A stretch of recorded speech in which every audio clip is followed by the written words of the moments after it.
رسالة ስለዚህ የቱርኪያው መንግስት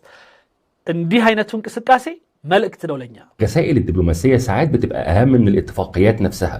ሌላው ቀርቶ ከተለያዩ ስምምነቶች ሁሉ የጎላ የሆነ መልእክት የሚሰጥ የአንድ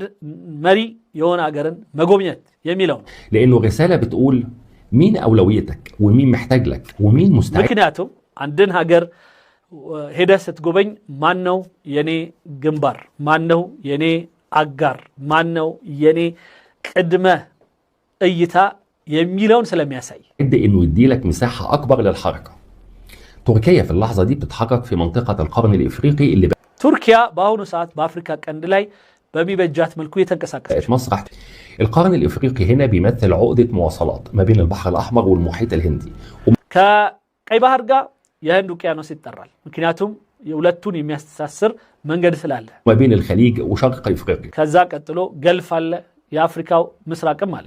وما بين آسيا وأوروبا ከዛ ኤዥያና አውሮፓንም ደግሞ አብሮ የሚያስተሳስር ይሆናል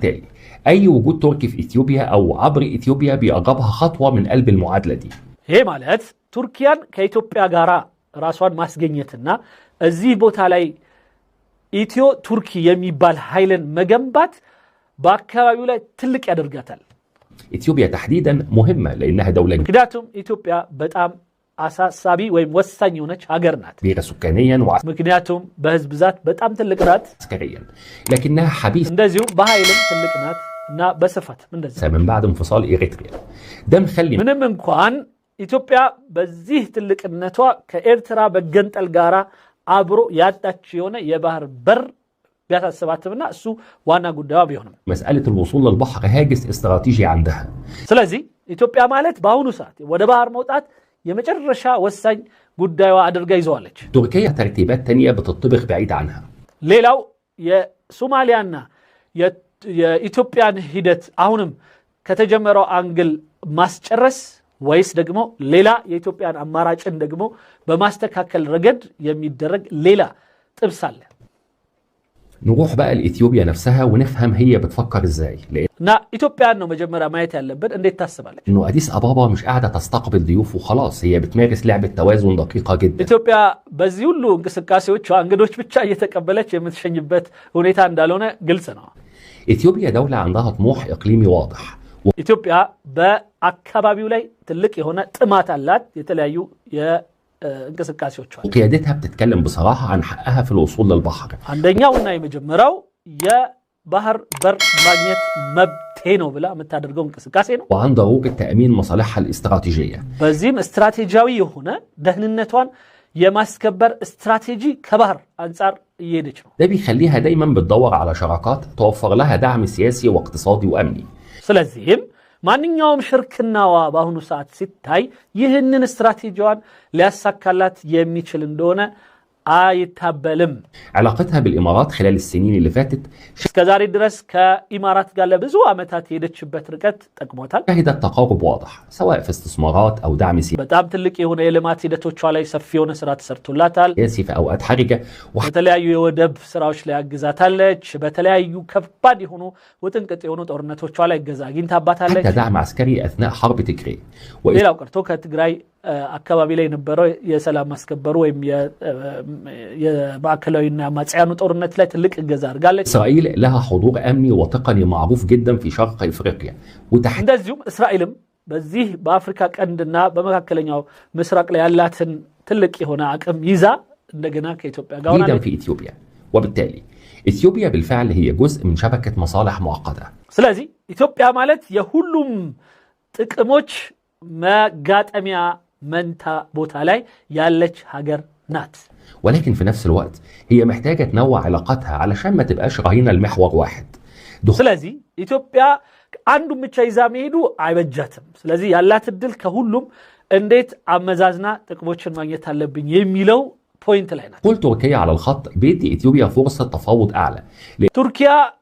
ቱርኪያን መያዟ ከተለያዩ ከእስራኤል ከምን ተቋሚ የሆኑ አካሎች ጋራ በመታደርገው ውይይት አንድ ትልቅ የሆነ አካል ይኖራል إن وجود أكثر من شريك محتمل بيزود هامش المناورة ስለዚህ በኢትዮጵያ በኩል የተለያዩ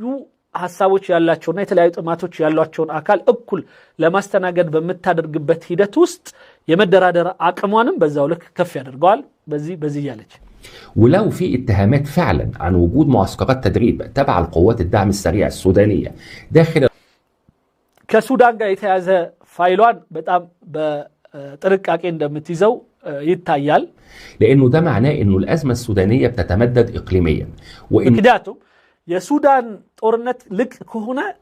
በጣም ቅርብ ከመሆኑ አንፃር ኢትዮጵያን አፌክት ሊያደርጋት ይችላል ወይም ሊጎዳት የሚገርም ነው አሁን እንደዚህ ይሄ ሰውዬ በዛ ትንፋሹ በዛ የስድብ እንቅስቃሴው በዛ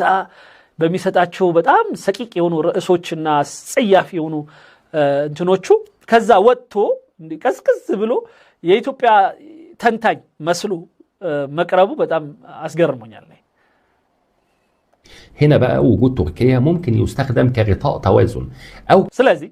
የቱርኪያ ጉዳይ በዚህ ቦታ ላይ ከፍተኛ የሆነ ለኢትዮጵያ ሽፋንና ትልቅ የሆነ የመደራደር አቅም ይሆናል كواقع الضغط المضادة أو حتى በተለይ ማንም ከኢትዮጵያ ጋር በተቃራኒ ለሚሄድ አካል በሙሉ እንደ ሰነድ ወይም እንደ ድጋፍ ይሆናል كوسيط محتمل لو ምክንያቱም እንደ አንድ ሽማግሌ ትልቅ ቦታ ላይ ናትና ያረፈችው خرجت ولا ببساطة جاية تضمن إنه أي ترتيبات أمنية في المنطقة ما تتمش من غيرها ስለዚህ ኢትዮጵያ የአካባቢው ሰላም መሆን በሌላ በኩል እንደሚጠቅማት ሁሉ ሌላው ግብጽ ምናምን ደግሞ በዚህ በሱዳንና በመሳሰሉት ቢዚ መሆን የኢትዮጵያን የባህር በር ፍላጎት ማግኘት ላይ በመታደርገው ሂደት ላይ የመቃወም ኃይላቸውን ያዳክመዋል ነው أما عن العلاقة الثلاثية غير المعلنة ما بين الإمارات وإسرائيل وإثيوبيا في بعض الملفات فدي محتاجة قراءة هادية بعيد ሌላው ረጋ ተብሎ ሊታይ የሚገባው የኢትዮ እስራኤልና ኢማራት كفتين يونا تلك يونا انقساسين النوع ده بتمس حساسية الصومال الفيدرالية اللي بترفض أي تعامل مع أقاليمها بمعزل عنها من كان يا سوماليان عند النتوا قداي لا منامن يمتع دقر بينورم كن ده سومالي حجمه ويم أقما أنس على حجر لتقاقم ويماتشل تنكر ريونا جنبارنو بيهون بار ده هو استقرار الدول الضعيفة في المنطقة سلازي بزياقات أميجن ተጎጅ ሊሆን የሚችለው አሁንም ደካማ የሆነ አገር ብቻ ነው እንጂ ሌሎቹ ሁሉም ጥቅማቸውን ይዘው የሚወጡበት ሁኔታ ነው የሚኖረው وكل طرف بيحاول يثبت انه موجود على الطاولة ለማንኛውም ሁሉም ትልልቅ ሀገር እዚህ ቦታ ላይ ከዚህ ካለው ግርግር የራሱን ትልቅ ነገር ቦጭቆ ሊወጣ እንደሆነ ግልጽ ነው የሚለው هتتوقع واي تغيرات في تموضع القوى في السواحل لأنه في السياسة زي ما قلت لحضرتك الموانئ أحيانا بتكون أخطر من الجيوش والتحالفات الصامتة بتكون أعمق من الخطابات العلنية لما نيوم بتركيا بإثيوبيا مهكل يالو جنيونات بزوم بايتشولت جن وستو كفتني يونا ترجم يالو جنيونات نا ودا فيتم ودا بجار كبحر جابن جاي تهازي هنا لو لما تأي ميشل نجار ليون عند ميشل ما سب جد واللي بيفهم التوازن